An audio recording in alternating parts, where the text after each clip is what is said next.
go the way that I know you don't know me.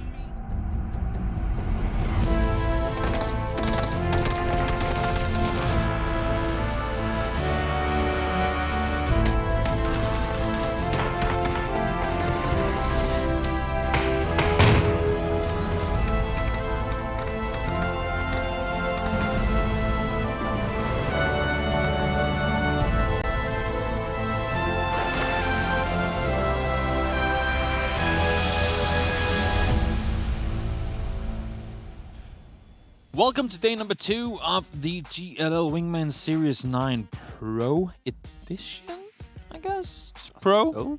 Pro of the North Americas. I am Toby, joined by Hayes, and we've got Saint tuning in later as well. The trio that will be taking you through what started on Sanok. Today we'll be on Miramar, and in the next couple of days we'll be on Erangel to then just be played all over again in the finals. Yes, yeah.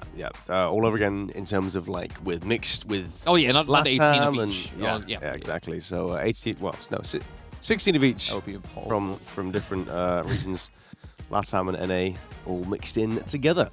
So we, I guess the biggest takeaways from Sanok on day 1, it must be Tickleton and Keenan. Oh yeah. I mean, the fact that they go out and get a second place in game 2, then get 3 wins in a row, and then actually have decent performances in both other games too. I mean, that to me is pretty absurd. That's consistency, and consistency on Sanok just doesn't really doesn't exist. Like, it's not supposed to. No, it's like, it doesn't make any sense. Like, you're supposed to do really well and then really badly in both each other games, but it's. Yeah, they seem to have just defied all odds and kind of shown everyone that actually you can just kick ass whenever you want, basically. They sure as hell did, and there was a joy to watch. I mean, teams were trying to play it with a lot of different strategies in mind. We saw Cherry Poppins and I want to say Pentalel, but I don't think that was who he was playing with. What was the strat? No, just the fact that they took more of a squad approach in how they like to run towards the circles. And then we saw on Civils and Purdy Curdy, they were more of a center, chill. I mean, they never really cared to take the fights. They decided to play more for the center position. So we saw all these different, I guess you can say, different ways of playing in a duo environment that fits Sanok. Because I think Sanok allows for you to kind of pick and choose how you want to play. On Miramar, not so much. I mean, there's so many open stretches that whether you want to play aggressive or passive, kind of have to cross them. And you don't want to be like around in the open, right? Yeah, no, I mean we saw we saw the stuff that happened in the European games, and there was some interesting circles as well. Not too many that we've seen before, which was nice. True. Because I think we had one. We call it a GLL circle now. One sort of Pozo San Martin kind of circle, like. Yeah, the Open League yesterday was kind of boring in that regard. But let's take a look at the schedule, guys, and see what today brings for us. We have reached day number 2 of 3 here in the group stages of the Wingman Series. Sanok is out of the way. Miramar, as we said, will be played today, and then to be followed on the 5th by Erangel. And up next we have today's schedule. So we start obviously right now. Miramar. We start. Miramar. A lot of it. Yeah, are we playing Miramar today? I think so. Okay. And a hell of a lot of it. Who knows? Maybe with 6 games in a row, we might actually get an island circle. Oh, that'd be amazing. I actually love that. We were somewhat close earlier today, out on the southern side of Impala, but didn't quite get there. Prize pool, as you can see, plenty of money for these teams. We haven't really talked too much about this because we get so tunnel visioned on the 20k. You get money all the way down to 16th place. Yeah. So if you make it to the finals, I mean, even though it's only $150, but even though, I mean, if you make it to the finals, you're in the money. Yeah. I mean, you take home a small That's small not sort true, of. because there's 32 teams in the finals. Yeah. No. Yeah. But. Okay. No, but like if you're somewhat of a decent sort of team to kind of like come in there, if you can get top half, you get money. Yeah. Essentially, like if you're half good. If you're half good, and if you get top 3 in the group stages, you get yourself one of these 3 nice prizes: 3K, 1.5, or $500. And I think that's to add some more, not reason, but add some more lust for really trying as hard as they can throughout the group stages, even though some teams with, like, even coming into tomorrow, I don't think Tiggleton and Keenan will not qualify, no matter if they went 0 points for the rest of all the games. I mean, they're so far ahead that it should be pretty easy for them. Point system, you've seen it plenty of times before. 10 for a win, 1 for a kill, 13th and downward gets a big fat 0 in terms of placement points at least. And yeah, pretty straightforward in terms of point system. We've seen it so many times before that it should be pretty obvious for most people now. Yes, yeah, you don't want that big fat donut on the bottom there, but if you do, you got to make sure you get some kills on top of that. I was just gonna say, because a lot of teams do get that big fat donut. Yeah. It's donut being 0. It's a little scary to me when we saw NA and not that much EU yesterday, but when we saw NA yesterday in the Open League, how many people died early, and then we were like, oh my god, that's so weird, why do they do that? But then when we came over to EU Pro today, kind of saw the same tendencies. I mean, it wasn't as extreme. Yeah. It wasn't as extreme. Yesterday we were talking 20 people live in phase 4. We didn't really see that today, but still, there was a lot of early engagement in today's games too, and it kind of happened throughout the day. It wasn't the first game, chaos. It happened for the whole day. Yeah. In the Open series, right? There was just so many like random sort of drops, but they were in like such insignificant compounds, because they kind of are. You know, it's just like there was a lot of drops on top of, I think it was Snakers and Shinboy, just like towards the southeast of Power Grid, just like in the middle of nowhere. Just and then there was others all scattered around, but. I don't know if that's just like an open thing, or if we will find out today. Yeah, if it's like something that carries on, or if it's a strat. I don't know. It could be. I don't know. Cadets, they managed to win. Speaking of Snakers and Shitboy, they did manage to get 2 wins in a row yesterday. So there's something for the pro side of things here to live up to in terms of finding themselves some victories. Who are we looking to today? Looking at the teams here. Mm-hmm. Who are we thinking? Who's gonna thrive in the desert? Well, it looks like it's a lot. Good memory, Toby. Yeah, that's right. Yeah, I'm thinking, because there is on Civil, and they've got their coach Machine Gunner now. I think they were. Oh, they're swapping things around. Yep. Seems like Curdy's taking a break for the day, but Sonics, they almost got double the amount of points in second place. That's absolutely. I mean, it's just insane. 40 placement points, of course, carrying a lot of the weight. They almost have more placement points that second place has in total. Yeah. I mean, that's pretty absurd. That is pretty damn absurd. Over 6 games as well. Really, really impressive feat from them. But of course, nothing is over and done until we've been through all 18 games. So we're not even halfway there yet. So still plenty of chances for other teams to wait. Yeah. Riot Squad got 6. Comets got 6. We like Fortnite got 1. And then below them, we have Moldman and we have Yord with 28 because they didn't deserve. Yeah. Okay, so 24 and down, I think it's just EU teams. You can ignore that, yeah. You can ignore the 24th place to 30th. Yeah. Also, we did have, I think we should say that real quick, we did have the first day, we did have a lot of people not playing because of Thanksgiving and whatnot. And I hope to see majority of them back here today. I'm not sure if we will see them, but hopefully we'll get a good chunk of those players we missed back here to play around today. Hopefully so, yeah. But, going back to the teams, I know that Crispy and VZ have done pretty damn well. They're in second place right now, and our resident EU in NA. So we have EU in second, and we have Australia in first place in an NA tournament. Come on, NA. Come on. Pick it up. Let's go. It's tough. I mean, well, I guess with Tiggleton they do have an NA player, and he did do some pretty nutty things as well. It is true. It wasn't. I mean, the Sonics Black wins because it was plural. Mm-hmm. It wasn't just all one-man performances of either one of them. Yeah, it was both stepping up on the hat. Yeah, in fact, I think actually a lot of it was down to the other player. I forget his name. Keenan, that one. Yep.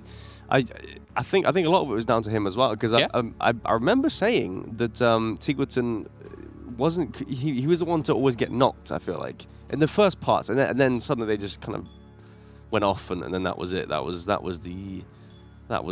what you get here in the leaderboards. But yeah. I mean, you have this trade system where the aggressive player will go in to go for the first knock. He'll get it, and then he might get flushed in return, but then you have your second to get that final flush and rush your teammate. And I agree with you. I think Keenan was more of the second to engage in most fights, which obviously means that the first engage normally also is the one to get punished a little more. That is true. That's I suppose. But then again, he got flushed. I don't know.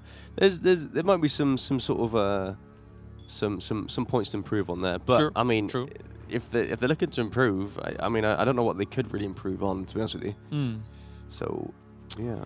Yeah, I think it's a little difficult when we talk on Sanhok, because do you rotate on Sanhok, or do you just kind of keep walking forward until you win the game? I think you just keep staying proactive and just kind of walk forward. It's like one big rotation, yeah. Sanhok, but it's also not a rotation at all. Constantly rotating. Yeah.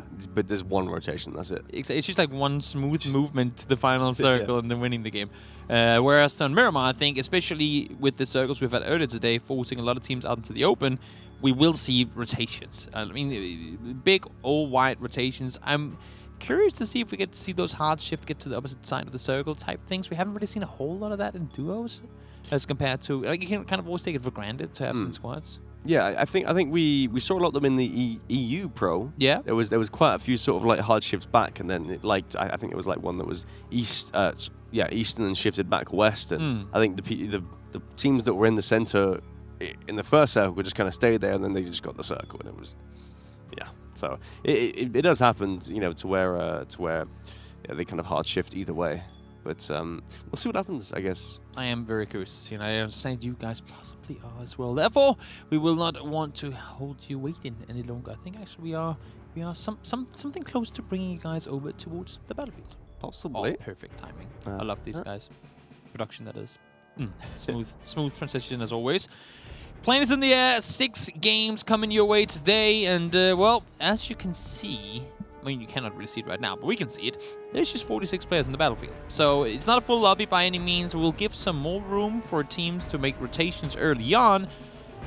But it also kind of throws some, what do you call it, some greed in the pockets of players. Like, oh, there's no one here, therefore this compound should be open. And then they all go for those top tier compounds, and therefore they all end up fighting early, despite there actually being a ton of room available. Yeah. It could be that you know, you think that there's not that many teams in the game, and then you go for the center compound. Oh no, it must be free. There's only 46 players alive, like one, and then suddenly there's like 2 teams in the compound, or 1 team third party in that fight already, and it's like, oh, okay, what's that? Microfry and GoBang will get themselves. Duck. Duck is having a fight with what was a Winchester. Now it's an AK. Trickster is there trying to hold off. Happy Honey Badger is pushing over. Close quarters skirmish with a dual barrel, no vest or helmet, and an M6. No, and it's only an M16 is a mini. Yeah, that's some tough stuff. That's a scary fight to take. Yeah, the shotguns, as we know, are pretty inconsistent. So, oh, yeah, I mean... or just get headshot. Yeah, or just get absolutely smashed in the head with an AK. It's kind of unfortunate that he pushed early, because there was one more level 3 vest and a level 2 backpack over it. Like, Duck ran over it. There were 2 level 3 backpacks where they were. But he went for the early push, which ended up getting him killed. Yeah, looks like he's coming... Ooh, okay, he's dropped down. Smart play. I quite like it. Duck realizes this, though. He's going to come outside, pre-fire. Does get the knock and the flush. Yep. So now spray coming over from the compound just further northwest. He's I guess kind of at an advantage at the moment, because Duck's on low health. I'm not sure if he's got any meds either. No, I think his idea with jumping out of the window of the balcony was to buy some more time for his teammate to come over and help, and unfortunately Duck would have none of it. He got flushed, therefore the kill came in return. Fudge rotating into a Lazahar, but Yaxley and his teammate, can't see who it is right now, already up there. So they're well aware where Fudge is, and I actually don't think Fudge has anything yet. That's Sub-Zero. Yeah, there we go. Oh, Sub-Zero, yeah, true. Yeah, I don't think he has anything yet. No. I'm saying, like, literally anything other than what he's been looting since we saw him drive into the city. Yeah, I mean, surely he saw that there was 2 players that dropped down to El Azahar. So I mean, assume so. He's got an AK. He's got a helmet and a vest, full level 2. He actually is holding the angle though, so I think he realizes this. I think he knows that since he's heard the footsteps and he stopped. Yeah, there shots come out. Sub-Zero from behind actually. Spray doesn't quite connect. He spots the toe. And there we go. That's it. Sub-Zero. Barrel taking him down. Yaxley just getting himself some more loot, and that will be Fudge eliminated. Starting off the game, we've lost 3 players. Maybe 2 players, actually, already. Drassel and McCoy, they're going to loot on the eastern side of Minas Generalis. Ghost Gaming normally looting up in Minas, but seems like Crispy and Weezy either managed to push them out, or maybe Drassel and McCoy just didn't really want to go there anyway. Yeah, it probably seems like the latter. Looks like Uncivil's in a pretty solid spot already in the center of the circle. He's got some, I think that's like a shack compound. You know, the shack compound just north of the that sort of crater. Machine gunners rotating in, see if he can get closer to Uncivil as well. We saw Micro Fry get the knock on towards Stab as well. They were sitting in the hills just north of Ricardo, looking down towards the Machine. Driving forward. Trying to get a good position, and when do we get someone through that loop? Yeah, that's the thing. No one's really tried it. No one's bothered to. It's so competitive, that loop. Yeah, that's like you regain durability on your vest when you drive through the loop. Yeah, you actually gain two you get 3 nades. You get 3 nades when you go through. That should be the ultimate selling point, right? You get nades, guys. You get more nades when you drive through the loop. Best loop ever. Imagine. In all fairness, they are pretty fun, like with all the jumps and whatnot. But of course, not really. I guess supported in terms of competitive gameplay. No, I mean, there's honestly no point really. Like you might as well just rotate normally, unless that's the smoothest route you can take. Then you have to go through like the corkscrew in the end, and then outside you. Oh yeah, true. Yeah, there's like a little flick loop, in the end. Loop. Yeah. Not easy at all. Agila and DeMillan, they're somewhat sent in the circle. Actually, Machine Gun and Uncill managed to make their way into a pretty decent position themselves too, and they should be sitting pretty comfortably, pretty much no matter where the next circle goes. Yeah, exactly. And everyone's still trying to rotate in. You've got a few on the northern side. Your Element Kickstart. They haven't quite made their way in yet. I'm sure they'll probably start to in a bit. Sub-Zero and actually obviously one kill already went to them, so they're sitting okay. They had to waste some time to actually get that kill, so it's kind of allowed them to stop looting. So then they need some more loot. Relo here. He's got eyes on Aguila and Melon. Just down compound. On Aguila and Melon. That's what he has. Yeah. Not optimal for distance fighting. Also, Nerve and Poodle far down south. Seems like them off of a tough Sanok day. They want to secure themselves some points, and one of the ways to do so is, of course, to just kind of pull the plug and say, you know what, we will disengage from all fights we see early. We will find ourselves on the most isolated side of the circle, and then we'll take it from there. That's a solid idea. I think so, anyway. Nerf does have a crate pretty close to him, just towards his east. I'm not sure if he spotted that one. Say pretty close, but it's like 700 meters away. Yeah, I mean it's close in the grand scheme of things, I guess, right? Oh, if you compare it to the entire size of Miramar, then yes, of course. Yeah, but I don't think he's gonna get that one. Nah. I mean, they have a pretty free side, but then again, I don't think anyone wants to go past Los Leones, so that makes sense that he's got like a 1.2 kilometers until it actually meets a player on the northern side. Yep. So they have a pretty free entry into I guess the southern half of the circle. Until then, you got Taylor J pulling up as well on the north side of Los Leones. Yeah, I mean, I think teams are all trying to get into those somewhat center positions, but of course, knowing there's 23 teams in the game, or at least they know that there are 43 players, they can kind of divide it up and say, good. Think of this as a squad game. Which compounds would be taken had there been 16 teams in a squad game? Mm-hmm. Then you kind of cross them out, and then you go, great. So now we have 7 more teams. Where do we fit them in? And of course, not everyone is going to be in the center, but still, it's difficult. It's really, really difficult to find those center positions if you're late to it, because duos. I mean, there's a lot more teams trying to get the position. Yep, Kin and T-Wood can take some shots. They try to push out of the compound to cut off the rotation from Zoid and Lamp, and they have tagged up Zoid a decent amount, but nothing really comes of that, to be honest with you. So nope. Good effort though. Good effort. I'm glad. I'm kind of. It's it's nice to see that they've actually pushed out the compound to try and overextend and get the kill. Because they realize that kills are just mega important in this. Essentially, if you can get 3 kills in a game, no matter when you die, mm-hmm. you will be within top 12 every game. Yeah. Yeah, I mean, yeah. It's insane how many people go down without points in this. I mean, normally when you talk like professional or like squad games, more often than not, 1 or 2 teams, maybe 3, go out with 0 points. Everyone else always get a point or 2. Here, because obviously the points or the teams are split into so many more smaller groups, we see somewhere between 8, 9, maybe even 10 teams go out with 0 points every single game. Mm-hmm. Yeah, I think it's also with squads is like when you meet players, you meet 4 of them essentially, whereas here you just meet 2. Wow. I mean, okay, so look, guys, look at this circle, and then look at Minas, look at La Vendita, and look at Las Leones. These 3 areas are big blockades, and all teams will be rotating through either between Minas and Las Leones, or Minas or La Vendita. Because if you start going north around now, if you start going all the way south of Las Leones, you won't get to the center of the eastern side of La Vendita in time. This is going to be like a huge high traffic road, and I really love how Crispy and Weezy are sitting right now. They're just saying, "Come to us, guys. We'll be waiting. We'll be shooting once you drive past." Yeah, exactly. Yeah, it's super smart. If you want to get some kills, for sure, you need to actually cut off the little the bottlenecks down the roads and stuff. So if they're gonna sit there and wait, that might give them, let them a few points for sure.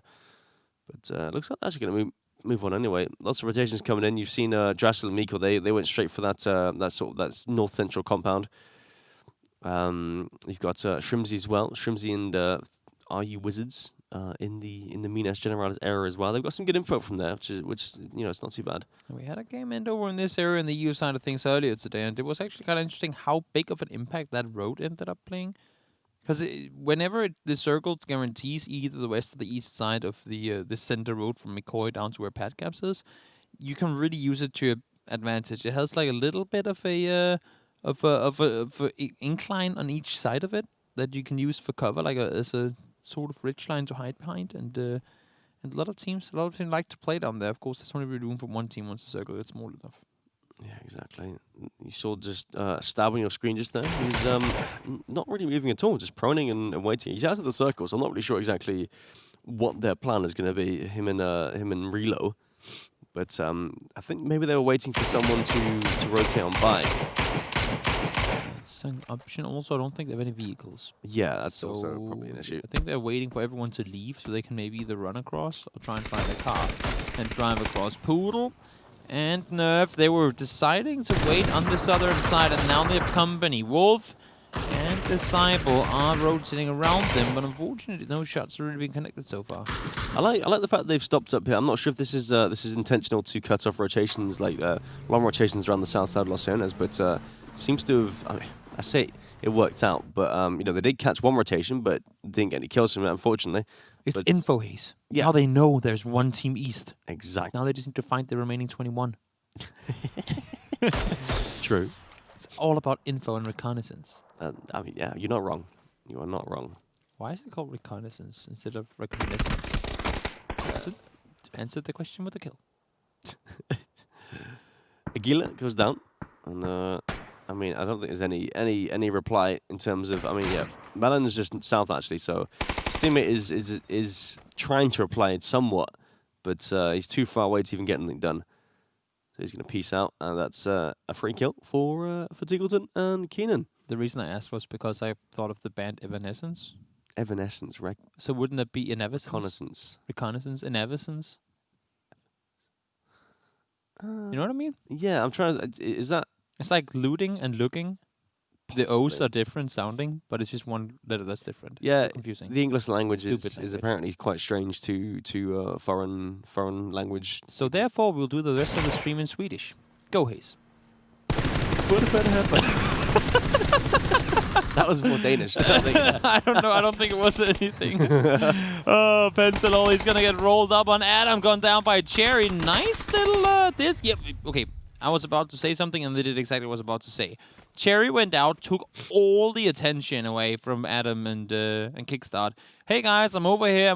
That allowed for Penta to just come out of nowhere and take out the second player. That was a 1-2 perfect defensive punch from them. Yeah, I think that's why you kind of split in compounds as well. You know, if this crash comes in, then you have so many more angles than they do. They're in one little spot coming out of their car, and you just you just essentially pummel them from different sides. Circle has shifted over towards the northern side of that road. Minas, La Bandida both still in, but there's also a hell of a lot of open terrain. Yeah, indeed there is. Lots of compounds sort of scattered around it as well. You see there's a lot of potential gunfights, but I mean, Microfy and Co. pushing up onto it looks like Sharky and his teammate in the compound here. Yeah. Any rumblers out there? We'll see if there are any here. Microfy does push up, hit the wall though, down to half HP. Gets tagged up a little by Sharky there as well. This fight is going to be difficult. Go Bang and Microfy. How do they push this one? Do they want to run around? Oh, I mean, because if Microfy continues around the right side, you can see with the position of the building no here, way. there's no way. No. Are you kidding me? No. No way. Oh, the bounce. That's the luckiest thing I've ever seen, I think. Honestly, I'm not going to lie. Wow. Pre-fight, Go Bang. He's trying to finish off Sharky here. Oh, whoa. Okay. All right. Okay. So in all fairness, even though stupidity occurred, he does get to rest his teammate, I would assume. Oh my, that nade. That is probably the luckiest nade. I mean, the end result wasn't really anything because he ended up getting rested again. Oh, true. But that is probably the luckiest bounce on a branch in PUBG nade throwing I have ever seen. Just the fact that it bounced straight towards him, like right on his feet. There was nothing he could do. That's so unfortunate. So that's pretty interesting. Wooly, nade thrown forward. Tony does find one player, unfortunately. Wooly goes down in return. So Valiant there to try and defend his fallen teammate. Ain't gonna happen though. Tony finds the second player too, and that's going to be the Rat XD team gone out. Solid shots from Tony. That was that was quite impressive. Just the fact that he just completely two-tapped. I think both of them possibly. Yeah. But here we go. Nerf and Poodle, they seem to be fighting on the edge quite a lot this game. I think they opted to just stay on the edge. Yeah, well, if you stay on the edge, then you might as well find some fights as well. But it looks like they found one in later, and his teammate. Yep. I don't know if they want to push on it. I think they know that they're in there, Mr. and Lad. I think that they know that they're in the compound, but I don't think they have any real needs for pushing in. I mean, I think, honestly, the ideal play, now they're in a vehicle, they should hear them, right? You can see Lada, yep, he's running out to the side. Oh, is this a bait? Is it a bait? He's driving underneath the compound. He's trying to force him to look out the window, and Nervous running around to try and see if he can spot them anywhere. Oh, I like it. This is nice. Oh, no, he got spotted, though. That's unfortunate. Yeah, I think. Oh, does it? I don't think they know that they're there. Wait. Now he hears them. There's no way. I don't think they knew. That they were at the compound? I don't think they knew. Nah, I mean, it looked like a perfect bait, but Nerf was looking the wrong way. He would have called him out on the balcony had he looked the right direction. Yeah, exactly. Now shots taken from later. There you go. Nerf does get the headshot. Okay, so that puts later down. And Mystery, he's just gonna sit there in the building. Okay, that's fair enough. Mystery trying to stay put. Want to take down in Poodle, but ain't gonna happen. At least not for now. Doug is actually pushing into this as well. So the solo third party could be the difference maker in the match or the fight to come. He does find one. Poodle flushed immediately, and all of a sudden Nervous by himself. And Civil and Machine Gunner down, and who better than our first player's team? Tiggleton finds her too. Yep, solid stuff from Tiggleton. Tug though, he got one. He's got 2 kills so far now, and there's just a lot of solos on the southwestern side now, and it's going to be interesting to see how many kills Wado and Sharky can pick up as they push in, because there's a lot to be had here, that's for sure. Tony and his teammate need to push further forward, but Zoid is not letting them have it easy. Wooly is down, I believe, for the second time now, so third knock would become a tricky one to work with. Wolf gets taken down too. That's on the other side. They have a vehicle and a smoke for cover. And soon they will never. Nice little 3x spray there, but nothing really connecting. Obviously, trying to block the car build must be. I mean, if he does, is the car already blown up? No, not just yet. I mean, I like the idea, but he's throwing off a lot of bullets. Oh, the drive-by. Please? No, okay, never mind. I was hoping for it. Zoid was going full yeehaw, but no, didn't happen. Yeah, Zoid is another one of our OC players in this as well. He's pushing on it though. And Wolf is low health. There we go. Yep, the peak comes in, and Wolf and Disciple out and down. Lampalot and important flushes for them too, because they essentially they need their position, and it's barely even inside the circle here too. Yeah. They needed that spot to push forward into. Unfortunately, now they blew up the 2 vehicles that were there, and if this next circle doesn't go hard east, then I don't see how they get away from it. Exactly. Ooh, he actually Good trade. Yeah, good trade. Does go down though. I want to do it. Can he? The bike is blocking off the path. That looks really annoying. Drassel, he's got the peak. Does get knocked as well. Drassel almost lost that fight. He got completely and utterly flushed after that. Unfortunately, Tony does go down in the end of it. McCoy tried to hold off, but his teammate did fall, unfortunately. Now the circle. Back northwest we go, and Lambert and Zoid, I think they're scratching their head thinking, so what do we do now? I imagine what they'll probably do is obviously rotate around the north. Push north side, around, right? Yeah, towards exactly. Minas. But what's funny is that Mikoy and Drassel left the compound that the Victor's now in for that compound, and now it's shifted back over. So unfortunate. Teagleton whacks the head off of Crispier, and VZ looking for a push. Actually looking for a res. He's going for a res. That nade isn't going to hit. Second That one nade. is no. It double bounced on. So many nades bouncing off. Holy. There's how many wow. nades do they have? About 5,000, I think. I think that's number 7. Oh, okay. Well, Teagleton is fragging out right now. I think it must be about 5 kills. I think that Thanks was for nade asking. number 7. Yeah. But I mean, they do go out in 12th place. They get one point for it anyway. Yeah. You know, so our second place team doesn't go empty-handed, I suppose. Stab and Raylo alive as well. I mean, they've been on the running side of things. I think they really appreciate this latest Western shift, because they were running for quite a while trying to get inside the circle. Yeah, Waldo. Ooh. Oh my! Ow! What is that? Teagleton. He is on fire right now. It He's not seems. Tinkleton anymore. No, he's Stumpleton. He's Boppleton. He's just bopping everybody. I like Stumpleton more because he Yeah. stumps people, you know? True. Yeah. I like Stumble. No, that's Stumperton? Tinkle? I don't know. We'll make a good name. If you guys have a good idea for what he has evolved into right now, then let us know in the chat. Yeah, but they're pushing this very aggressively. Keenan's the front runner here, and nades come out.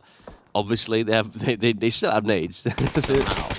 No idea, but shots. Keenan is trying to make something happen there. Oh, okay. Team spots it. Ooh. Do it. Ooh, Keenan actually does go down. Waldo there to find him. Does have 75 HP as well. Chance for a play to be made, but he doesn't have a helmet, and that could be the difference maker. No, he finds them both. Waldo. Wow, this was all Keenan and Tiggleton. But with 6 HP remaining, able to stop their race for a win in the first game of the day. That's so impressive from. They have 5 kills as well now. There. Yeah, that's solid stuff. That they came from the compound. They kind of wiped their south side. Then they had to wipe Tiggleton out. Yep. And team, and it happened. So they get this Bendita crater all to themselves. I mean, it's not exactly inside the next circle, but they do have some kind of control there, which is something. I would probably go back in there and play from. Not back in there, because remember they haven't been there yet. I think that's why they don't, because they haven't been inside the La Bandita crater yet. It was Tiggleton and Keenan who came out from there, so I think it's a little too scary for them to peek into it now. Like missing a helmet and whatnot, they're probably getting looted up right now, but. In all fairness, it's a better place. Sit on the hard southwestern edge of the circle, hope for a hard shift or anything. That's exactly what they're doing now too. Yeah. I was gonna say that I think they go into Bendita crater and then try and hold this kind of just this small little bit of ridge that's still inside the circle. Waldo's going out for more loot. That's a risky play, but I think it should be okay. Yeah. Mikoy, he sent it towards one of these hay bale sheds, getting tagged up massively. That's from the northern side. You got Pentanol and Cherry Poppin' over there. And he's in a whole world of trouble, really.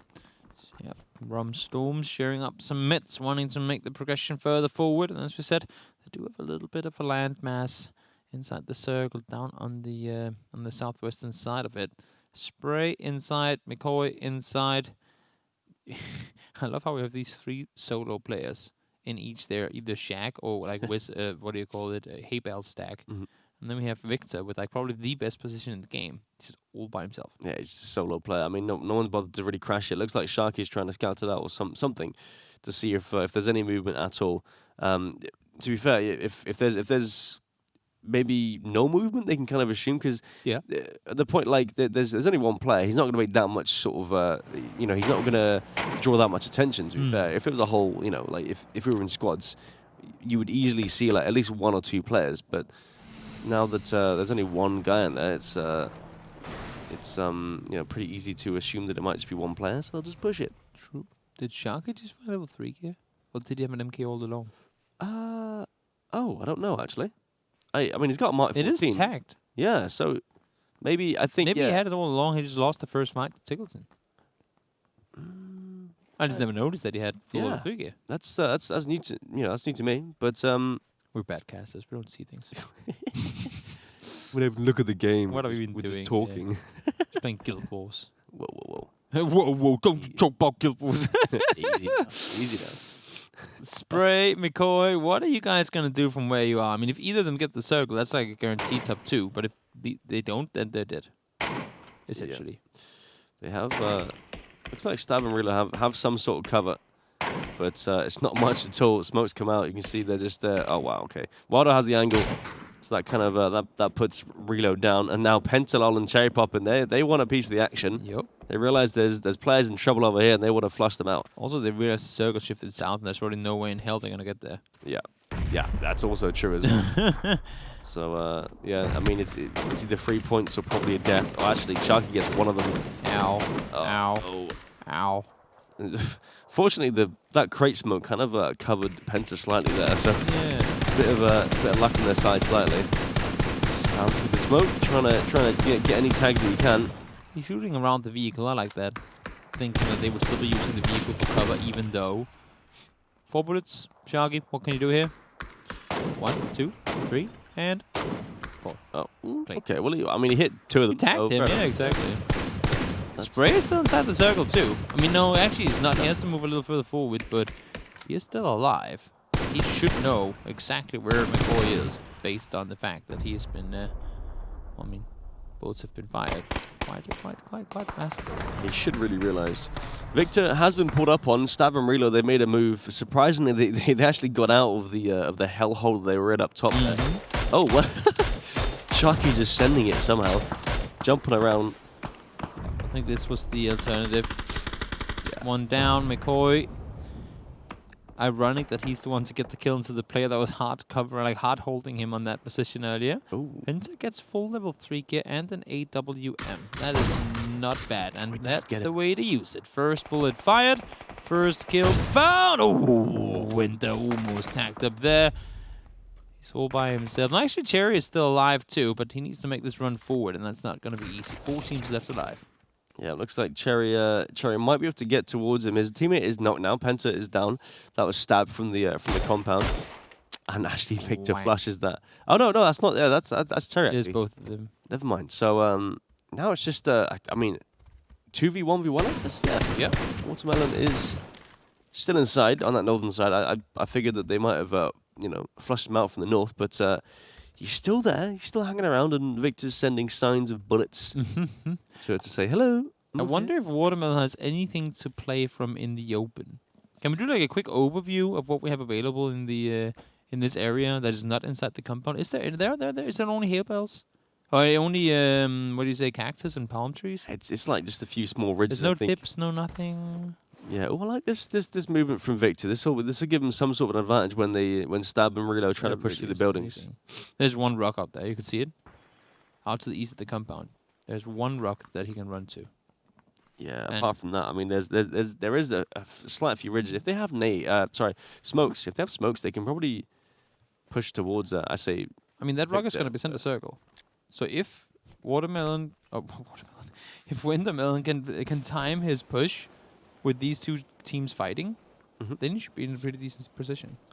That's true. He's peeking it. Oh, spots out. In fact, Victor spots out Reload. He's running. And, Wintermelon's gone since the compound fight started. He's just going for the dot. I really like the play, to be fair. Yeah. He's just going for the center position here. Makes total sense. I mean, in fact, he's actually pushing up he's closer. pushing up to the wall. Which makes even more sense, I feel like. Yep, surprise position. It's going to come in your favor. Did Rilo see him push up? I'm not quite sure, but they're trying to make their way around it, around the wall. Stab gets him. There we go. Victor goes down. Third place for Noble. And now it's just a 1v2. AWD. They're at an advantage at the moment, obviously, in just pure numbers. Scar L, 1v2, no vest. I think Stab and Relo might just win this game. And 75 HP as well, so let's put it this. If they lose, that's on them. Really bad. Yeah, that's definitely on them. Spray comes in, totally misses. That jump kind of helped out Stab without him really knowing it. That should have been the win right there. I mean, if he had found him... Oh, he Molotov himself! Oh, no. Oh, that got a little scary for a second. I like the picture. Stab dancing. That's a perfect animation from him right there. He's really embracing the is it like Central Park or something? I'm not even sure. I mean, I think it was in New York. It looked like he was dancing when he jumped across the thing when he was spraying. It was like just a little leap with his umbrella. Like, baked. As much as it was not his win to have, Windmill did get some chances there in the end because they did not play that end game very smooth. But it worked out. It worked out. They got themselves the win, Rilo and Stab, and a win that was, I mean, I don't feel like there was ever really a moment where everyone died. It was, again, like we've seen so many times in these two matches before, just kind of smooth sailing all the way to, well, the end. Yeah, there wasn't much crazy things happening. It was very sort of like just standard. And that spray. I didn't see it from Waldo's perspective, but that was absolutely wonderful. The 3H spray, especially with the thumb grip. That's something we don't really usually see used. Not always easy to do. Relo did manage to bring home the chicken dinner though in the end, and interesting. We talked about coming into this game how playing in the open is really difficult when you're only two because you can't really you just can't take control really. No, exactly. I mean, I think if the circle was a bit more favourable towards obviously where Tigleton and his teammate was Keenan in the Benedicta crater, if that was further inside and obviously Sharky and Waldo, if they took control of that, I think then they would have had majority control because they know that their back is free. So that ridge is insanely OP. Yeah, that is pretty damn good position to be in. But that never happens. Maybe next game we'll have to wait and see, guys. We're going to take a short break. 5 more games of Miramar coming your way. Stick around. We'll see you guys soon.